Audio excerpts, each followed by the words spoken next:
Good morning student. Previous video में हमने पढ़ा किसके बारे में? एटॉमिक रेडियाई के बारे में, यानी एटॉमिक रेडियस के बारे में, कि एटॉमिक रेडियस कितने टाइप की होती है, कोवैलेंट है या वांडर वाल रेडियस है या मेटेलिक रेडियस है, कोवैलेंट रेडियस कहते किसे हैं, और उसके बाद कि अगर हम ग्रुप में टॉप टू बॉटम चलते हैं तो क्या वेरिएशंस आते हैं, और अगर हम ग्रुप में पीरियड में अगर हम लेफ़्ट टू राइट चलते हैं तो क्या वेरिएशन आते हैं एटॉमिक रेडियाई में। यह हमने प्रीवियस वीडियो में पढ़ा। आज हम पढ़ेंगे किसके बारे में? आज पढ़ेंगे हम आयनिक रेडियाई के बारे में। ये भी सेम वही है, आयनिक रेडियाई भी होती किसी की तरह है, एटॉमिक रेडियाई की तरह, लेकिन यहाँ पे एटम के बजाय क्या आ गए? आयन आ गए। अब आयन कब होते हैं? आयन कब बनते हैं? आयन तब बनते हैं जब कोई अपना इलेक्ट्रॉन या तो डोनेट कर दे। कोई एलिमेंट अपना इलेक्ट्रॉन अगर डोनेट कर रहा तो वो किस फॉर्म में कन्वर्ट हो जाता है? आयन फॉर्म में। डोनेट कर रहा तो पॉजिटिव आयन होगा, यानी क्या होगा? कैटायन होगा। और अगर कोई एलिमेंट इलेक्ट्रॉन को एक्सेप्ट कर रहा है, क्या कर रहा है? इलेक्ट्रॉन को एक्सेप्ट कर रहा है, तो वो भी किस फॉर्म में आएगा? वो भी आयन फॉर्म में आएगा। लेकिन वो इलेक्ट्रॉन एक्सेप्ट कर रहा है तो किस फॉर्म में आएगा? नेगेटिव, यानी वहाँ पे जो आयन बनेगा वो क्या बनेगा? एनायन बनेगा। नेगेटिव आयन उसे क्या कहते हैं? एनायन। ठीक है बच्चों, तो अब हम यहाँ पे यही देखेंगे कि आयनिक रेडियाई में क्या वेरिएशन से क्या फ़र्क पड़ते हैं। सबसे पहले तो हम देखते हैं आयनिक रेडियाई क्या होते हैं। इसको हम एक एग्जाम्पल से समझते हैं। सपोज हम ले लेते हैं सोडियम। यह सोडियम का जो एटॉमिक नंबर होता है वो कितना होता है? 11। इसका जो इलेक्ट्रॉनिक कॉन्फ़िगरेशन होगा, इलेक्ट्रॉनिक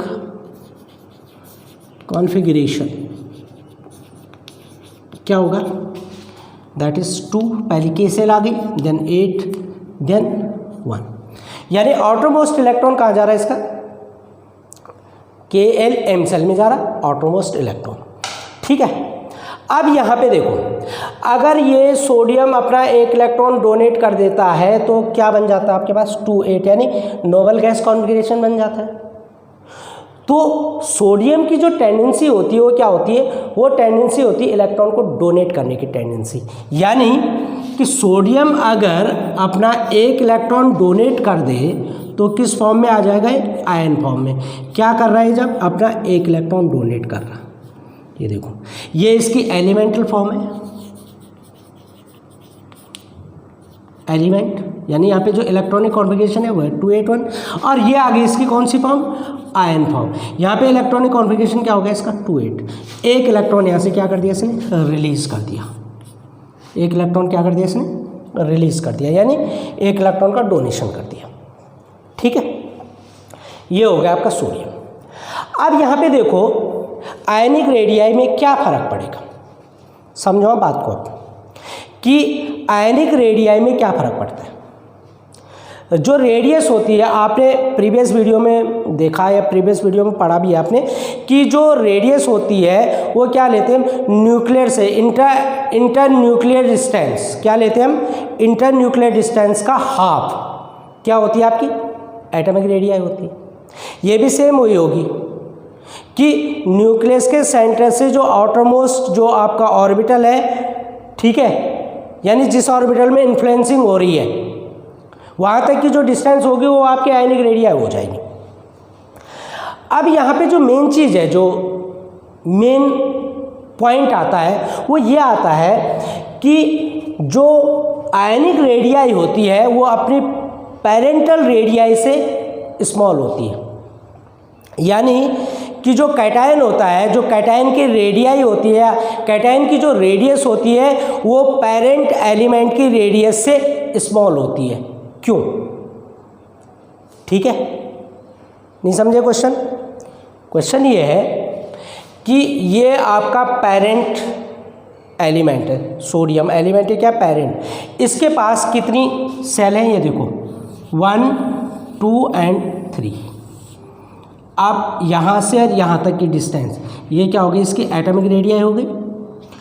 और सोडियम जब आयन फॉर्म में आया तो इसमें क्या रहेगी, केवल 2 सेल रह गई। ये देखो ये एलिमेंटल फॉर्म हो गई, ये आयन फॉर्म हो गई। यहाँ पे क्या है 281 और ये है आपका 28। अब देखो क्या हुआ, यहाँ पे जो इलेक्ट्रॉन था ये इलेक्ट्रॉन डोनेट हो चुका। अब जब इलेक्ट्रॉन डोनेट हो गया तो यहाँ पे एक सेल क्या हो गई, कम हो गई, ख़त्म हो गई। यानी कि जो इंटर न्यूक्लियर डिस्टेंस है, अब हम कहाँ से कहाँ तक देख रहे हैं, न्यूक्लियस से और दूसरी सेल तक देख रहे हैं। पहले कहाँ तक देख रहे थे हम, न्यूक्लियस से 1 2 तीसरी सेल तक। तो ये देखो एटॉमिक रेडियस क्या हो गई, डिक्रीज हो गई ना। जो एटॉमिक रेडियस है वो क्या हो गई, डिक्रीज हो गई। तो इसका मतलब क्या हुआ कि अगर कोई इलेक्ट्रॉन को डोनेट करता है, कोई एलिमेंट इलेक्ट्रॉन को डोनेट करता है, यानी वो कैटायन बनाता है, तो उसकी जो एटॉमिक रेडियस होती है या एटॉमिक रेडियस होती है वो क्या हो जाती है, डिक्रीज हो जाती है। एटॉमिक रेडियस क्या हो जाती है, डिक्रीज हो जाती है। क्यों डिक्रीज होती है, क्योंकि जब वो अपना इलेक्ट्रॉन डोनेट करता है तो इलेक्ट्रॉन डोनेट करने पे एक तो वहाँ पे क्या होती है, नंबर ऑफ सेल ख़त्म होती है, और दूसरा क्या होता है कि जो न्यूक्लियस का इफेक्टिव न्यूक्लियर चार्ज है वो इंक्रीज हो जाता है। अब इफेक्टिव न्यूक्लियर चार्ज कैसे इंक्रीज हो रहा है, देखो यहाँ पे इस सोडियम में जो टोटल नंबर ऑफ प्रोटॉन है वो कितने हैं, 2 + 8, 8 + 2 10 + 1 11। यानी न्यूक्लियस के अंदर जो नंबर ऑफ प्रोटॉन है वो कितने हैं, 11। 11 क्या है यहाँ पे, प्रोटॉन है। ठीक है, यहाँ से जब ये इसने अपना एक इलेक्ट्रॉन डोनेट किया तो एक इलेक्ट्रॉन डोनेट करने पे, एक मिनट पहले यहाँ पे समझ लो कितने, 11 इसमें प्रोटॉन है, 11 ही इसमें क्या है, ये देखो 11 ही इसमें क्या है, इलेक्ट्रॉन है। ये समझ लो पहले, 11 प्रोटॉन 11 इलेक्ट्रॉन। ठीक है, एटम क्या होता है, इलेक्ट्रिकली न्यूट्रल होता है। क्यों, क्योंकि उस पर नंबर ऑफ प्रोटॉन और नंबर ऑफ इलेक्ट्रॉन क्या होते हैं, इक्वल होते हैं। प्रोटॉन पॉजिटिव होते हैं, इलेक्ट्रॉन जो होते हैं वो नेगेटिव होते हैं, तो दोनों क्या होते हैं, म्यूचुअली कैंसिल हो जाते हैं, यानी बैलेंस्ड हो जाते हैं। तो एटम जो होता है वो इलेक्ट्रिकली न्यूट्रल हो जाता है। ये हमें इससे पता चलता है कि total number of proton equal to total number of electron, that mean the atom is क्या है, ये एटम इज न्यूट्रल। अब देखो यहाँ पे आयन फॉर्म में आ जाओ। आयन फॉर्म में एक इलेक्ट्रॉन आपका रिलीज हुआ, टोटल नंबर ऑफ इलेक्ट्रॉन कितने हो गए, 2 + 8 दैट इज 10 इलेक्ट्रॉन। कितने इलेक्ट्रॉन है यहाँ पे, 10। अब देखो रिलीज क्या हुआ है, इलेक्ट्रॉन हुआ है ना, प्रोटॉन तो नहीं हुआ। प्रोटॉन तो इसमें एज इट इज़ है, कितने 11 प्रोटॉन यहाँ पे थे, 11 प्रोटॉन ही यहाँ पे भी है। इस न्यूक्लियस में क्या है, नंबर ऑफ प्रोटॉन कितने, 11, समझ रहे हो। लेकिन इलेक्ट्रॉन क्या हो गए यहाँ पे, 10 हो गए। अब देखो जब इलेक्ट्रॉन 10 हो गए तो ये जो न्यूक्लियस है, न्यूक्लियस का जो इफेक्टिव न्यूक्लियर चार्ज है वो क्या हो गया, यहाँ पे इंक्रीज हो गया। एक इलेक्ट्रॉन कम हो गया, इफेक्टिव न्यूक्लियर चार्ज क्या हो गया, इंक्रीज हो गया।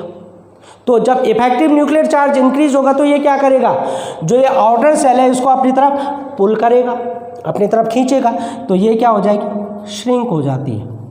शेल क्या हो जाती है, श्रिंक हो जाती है। तो श्रिंक हो जाती है, इसका मतलब क्या हो गया, जो डिस्टेंस है न्यूक्लियस से और आउटरमोस्ट सेल की वो क्या हो जाएगी, कम हो जाएगी।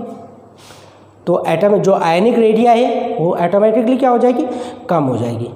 तो ये क्वेश्चन पूछा जाता है कि कैटायन की जो आयनिक रेडियाई होती है वो पेरेंटल एटम से कम होती है। तो क्यों कम होती है, क्योंकि वहाँ पे एक तो इलेक्ट्रॉन्स रिलीज होते हैं, इलेक्ट्रॉन्स रिलीज होते हैं तो जो न्यूक्लियस का इफेक्टिव न्यूक्लियर चार्ज है वो क्या हो जाता है, ज़्यादा हो जाता है, वो इंक्रीज हो जाता है, क्योंकि प्रोटॉन नहीं रिलीज होते, केवल रिलीज क्या होते हैं, इलेक्ट्रॉन रिलीज होते हैं, प्रोटॉन नहीं रिलीज होते।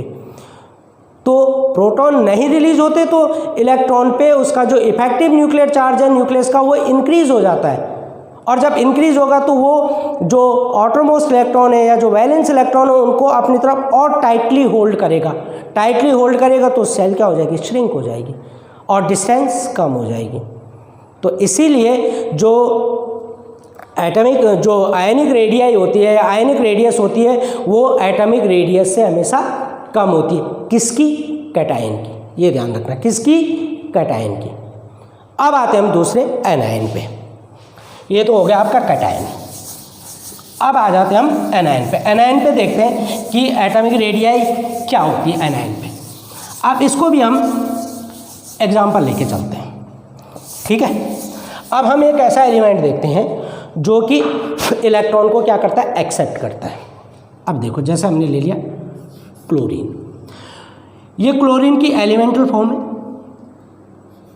क्लोरीन एलिमेंट है और इसका जो इलेक्ट्रॉनिक कॉन्फ़िगरेशन है वो है 287, ठीक है।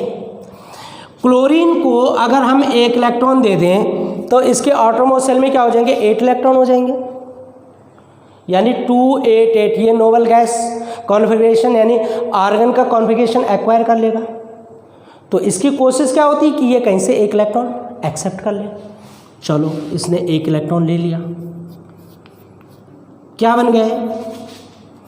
Chlorine ion. अब ये देखो, क्लोरीन आयन बना ना, 1 इलेक्ट्रॉन ले लिया, नेगेटिव साइन आ गया।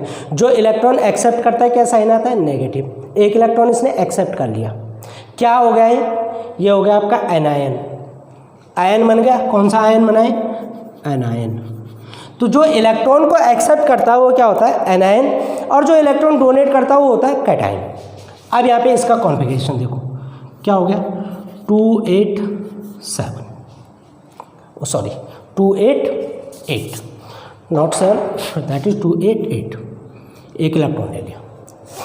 अब यहाँ पे देखो क्या एटॉमिक रेडियाई में क्या वेरिएशंस आता है या क्या डिफरेंस आता है। अब यहाँ पे देखो, क्लोरीन के पास टोटल नंबर ऑफ इलेक्ट्रॉन कितने? 17। नंबर ऑफ प्रोटॉन भी कितने? 17। यहाँ पे नंबर ऑफ इलेक्ट्रॉन कितने हो गए? 18। नंबर ऑफ प्रोटॉन कितने हो गए? 17। यानी नंबर ऑफ प्रोटॉन क्या हो गए? कम हो गए। नंबर ऑफ प्रोटॉन कम हो गए तो इफेक्टिव न्यूक्लियर चार्ज क्या हो जाएगा? कम हो जाएगा। और जो इलेक्ट्रॉन है, इलेक्ट्रॉन जब इंक्रीज हो रहा है, 1 इलेक्ट्रॉन इंक्रीज हो रहा है तो जो रिपल्शन फोर्स है वो क्या होगा? इंक्रीज होगा। इलेक्ट्रॉन के बीच में रिपल्शन फोर्स क्या होगा? इंक्रीज होगा।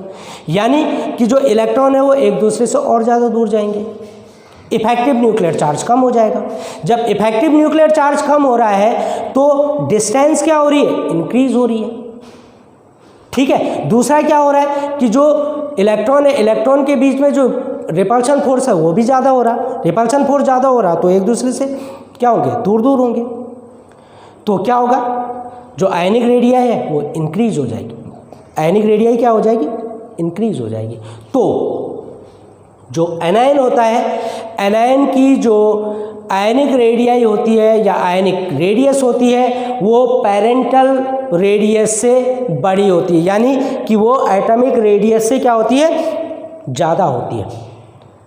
कि एनायन की जो रेडियस होती है वो अपने पेरेंटल यानी एलिमेंटल जो उसकी एलिमेंट रेडियस है उससे क्या होती है? ज़्यादा होती है। तो क्यों ज़्यादा होती है? क्योंकि यहाँ पे क्या होता है कि नंबर ऑफ इलेक्ट्रॉन सेल में इंक्रीज होता है तो इफेक्टिव न्यूक्लियर चार्ज कम हो जाता है, क्योंकि नंबर ऑफ प्रोटॉन तो उसमें एज इट इज़ होते हैं लेकिन इलेक्ट्रॉन 1 या 2 इंक्रीज हो जाते हैं, जिससे कि effective nuclear charge outermost shell पे कम हो जाता है और इलेक्ट्रॉन के बीच में जो रिपल्शन है वो ज़्यादा हो जाता है, जिससे कि जो सेल होती है वो एक्सपेंड कर जाती है। जो आउटरमोस्ट सेल है वो क्या कर जाएगी?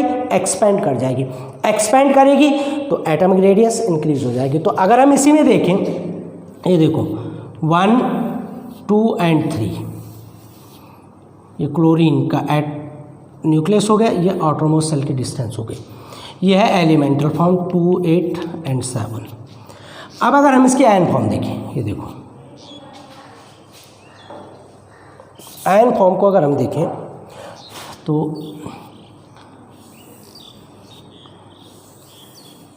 अब मैं आउटरमोस्ट इलेक्ट्रॉन बना रहा हूँ 1, 2, 3, 4, 5, 6 एंड दैट इज 7। यहाँ पे 7 है। अब यहाँ पे देखो कितने हो जाएंगे? 1, 2, 3, 4, 5, 6, 7 एंड दैट इज 8। अब ये देखो, यहाँ जो नंबर ऑफ प्रोटॉन है, यहाँ पे नंबर ऑफ प्रोटॉन कितने हैं? 17 प्रोटॉन, ठीक है। इलेक्ट्रॉन कितने? 17। यहाँ पे नंबर ऑफ प्रोटॉन कितने हैं? सेम वही 17 प्रोटॉन। लेकिन यहाँ पे जो इलेक्ट्रॉन है, नंबर ऑफ इलेक्ट्रॉन वो कितने हो गए? 18।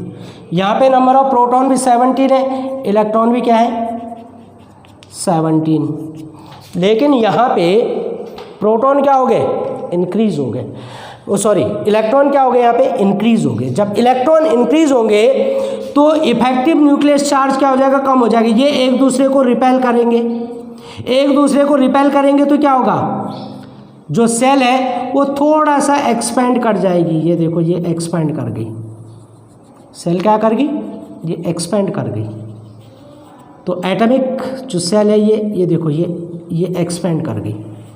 तो यहाँ से जो डिस्टेंस है, अब ये देखो डिस्टेंस इंक्रीज हो गई ना।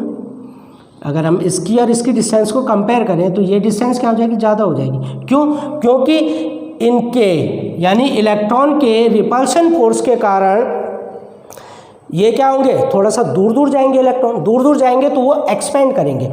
और दूसरी बात क्या है कि जो न्यूक्लियस में नंबर ऑफ प्रोटॉन है, नंबर ऑफ प्रोटॉन तो क्या है? उतनी ही है। नंबर ऑफ प्रोटॉन में कोई चेंजेस नहीं हुआ। 17 यहाँ भी है तो 17 यहाँ भी है। लेकिन यहाँ इलेक्ट्रॉन 18 हो गए, यहाँ पे कितने थे? 17 थे। रिपल्शन फोर्स इंक्रीज हो गया, इफेक्टिव न्यूक्लियर चार्ज कम हो गया, तो सेल क्या कर जाएगी? एक्सपेंड कर जाएगी। तो इसीलिए जो आयनिक जो कौन सी एनायनिक यानी जो नेगेटिव वो होता है, नेगेटिव आयन होता है, यानी जो एनायन होता है, एनायन की रेडियस पेरेंटल एटॉमिक रेडियस से ज़्यादा होती है और कैटायन की जो रेडियस होती है वो पेरेंटल से कम होती है। ये दो क्वेश्चन पूछे जाते हैं, समझे बच्चों, कि एनायन की क्यों ज़्यादा होती है और कैटायन की क्यों कम होती है। कैटायन किस लिए कम होती है? क्योंकि वहाँ पे नंबर ऑफ इलेक्ट्रॉन कम हो जाते हैं, इफेक्टिव न्यूक्लियर चार्ज बढ़ जाता है। और ज़्यादा एनायन की क्यों होती है? क्योंकि वहाँ पे नंबर ऑफ इलेक्ट्रॉन ज़्यादा हो जाते हैं तो वो एक्सपेंड कर जाता है, क्योंकि वहाँ पे रिपल्शन फोर्स बढ़ता है। और उसके साथ साथ क्या होता है? दूसरी चीज़ कि इफेक्टिव न्यूक्लियर चार्ज कम हो जाता है। तो ये वेरिएशन आपके आयनिक रेडियाई में आते हैं। बाकी एज इट इज़ अगर आप टॉप टू बॉटम चलते हैं ग्रुप में, आयनिक रेडियाई भी इंक्रीज होती है। अगर लेफ्ट टू राइट चलेंगे तो आयनिक रेडियाई भी क्या होगी? डिक्रीज होगी। ये वेरिएशन आपके एज इट इज़ है, ठीक। तो ये तो आपका आयनिक रेडियाई के बारे में था। अब एक चीज़ हम और पढ़ेंगे, भले ये मुझे लगता है कि आज के उसमें नहीं हो पाएगा पूरा, पर फिर भी हम थोड़ा सा इसके बारे में जान लें, और वो आएगा आपका आयनाइजेशन एंथैल्पी। बहुत इम्पॉर्टेंट पॉइंट है, क्योंकि अगर आप इस पॉइंट को अभी अगर आप समझ लेते हैं तो ये पॉइंट आपके पूरे इनऑर्गेनिक केमिस्ट्री में ये हर जगह यूज होता है। चाहे आप एस ब्लॉक का एलिमेंट पढ़ें, पी ब्लॉक का एलिमेंट पढ़ें, डी ब्लॉक पढ़ें या एफ पढ़ें, तो ionisation enthalpy, electron gain enthalpy, electronegativity, ionic radii, ये जो फिजिकल प्रॉपर्टी है बहुत इंपॉर्टेंट प्रॉपर्टीज़ हैं। इनसे फिजिकल और केमिकल प्रॉपर्टीज़ में बहुत ज़्यादा चेंजेस आ जाते हैं, बहुत सारे चेंजेस हो जाते हैं। तो ये हमें जाननी बहुत ज़रूरी है, समझ रहे बच्चों। तो अब हम करेंगे आयनाइजेशन एंथैल्पी।